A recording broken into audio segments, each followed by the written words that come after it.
Speaker sir, आपने मुझे इस महत्वपूर्ण डिबेट में बात करने के लिए मौका दिए, मैं आपको धन्यवाद करता हूं। अध्यक्ष जी, it is deeply unfortunate that this house is even compelled to discuss a motion of this nature, to remove a speaker who is known for his impartiality, his integrity, his fairness and firmness.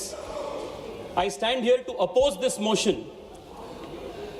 with full firmness, not only because I consider opposing this a political duty, a constitutional obligation, but most importantly, this is my moral duty to support the custodian of this house who has given voice to every single member of this house. अध्यक्ष जी, कल से बहुत लंबी चर्चा हुई है और इसके मूल कारण क्या है, इसके बारे में भी कई सारे थियरीज कल से प्रस्तुत हुई है। पिछले सत्र में जो एलओपी को बात रखने के लिए मौका नहीं दिए, this has been cited as the main trigger for this motion of removal of the speaker. But speaker sir, I feel that that is not the main reason. Main reason to bring about a motion of this kind is the Congress party and more particularly the Gandhi family's inability to accept equal treatment before everybody. Those who are accustomed to dynastic privilege will feel that even equality is injustice. ये अहंकार और अनुशासन के बीच का लड़ाई है। अध्यक्ष जी, मैं आपको उदाहरण देना चाहता हूं। आपके पीछे सेंगोल है जो धर्मदंड है और सदियों से इस देश में राजा को धर्म के नीचे माना जाता था और अपने धर्मशास्त्रों में कहा जाता है धर्मो राजनः परो दंडः, which means that even the king, even the emperor is below the धर्म। पर इसका ब्रिटिश और वेस्टर्न जूरिस्प्रूडेंस में इसका अलग व्याकरण है।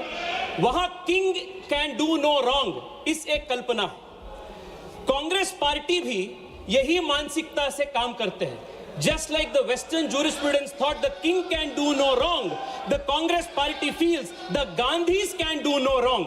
इसके लिए ये सोचते हैं कि जो कानून बाकी लोगों के लिए अप्लाई होता है वो गांधी के लिए, गांधी परिवार के लोगों के लिए अप्लाई नहीं होता है। This is the reason why this institution is today being attacked.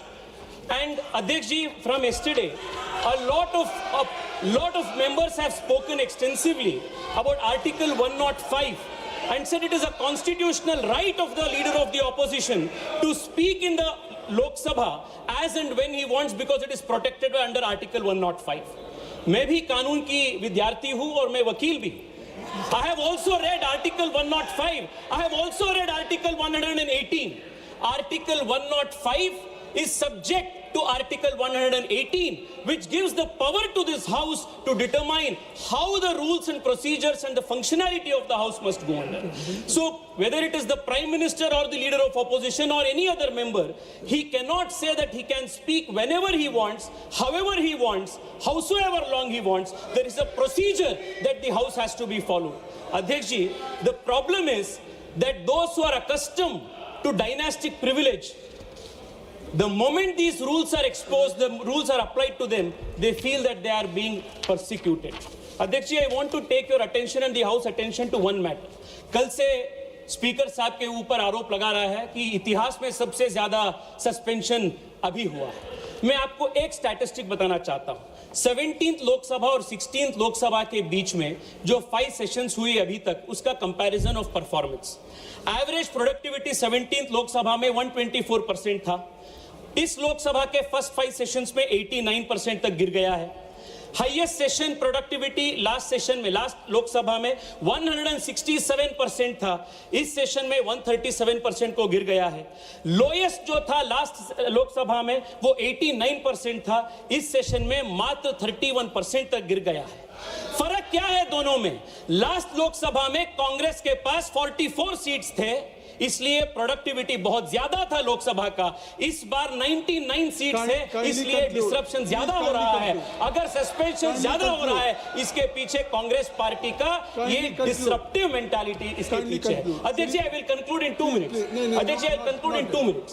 Shri Lalji Verma ji, अध्यक्ष जी, बहुत लोग हैं, अभी एचएम को बोलना, माननीय गृह मंत्री जी को बोलना है।